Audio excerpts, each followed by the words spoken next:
This afternoon, Governor Kemp signed 2 tort reform laws that he hopes will lower insurance premiums and cut down on frivolous lawsuits. Opponents believe the laws will prevent crime victims from holding businesses accountable.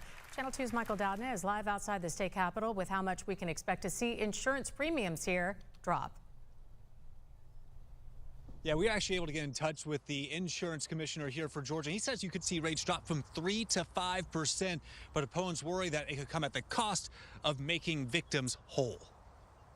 With a swish of a pen, Governor Kemp made tort reform into reality. Action was desperately needed to stabilize our insurance marketplace and to protect our consumers. Now, the main bill would limit when property and business owners can be held accountable for injuries and crimes on their property. And they hope that this will lead to fewer lawsuits and lower insurance premiums 3 to 5%.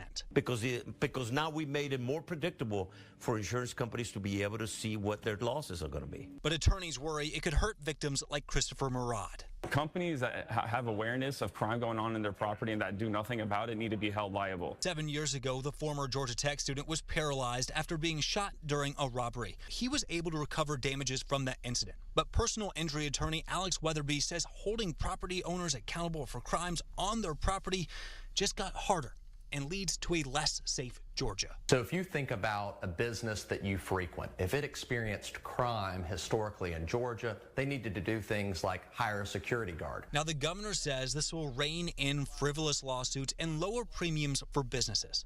But victims of past crimes worry about what it will do to future victims. Simply bring transparency and fairness to a process that has been abused for too long. All we can hope for is just better legislation in the future.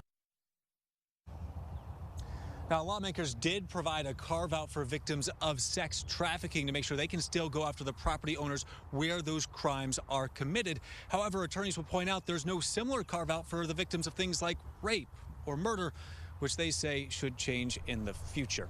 We're live outside the state capitol. Michael Doudna, Channel 2 Action News.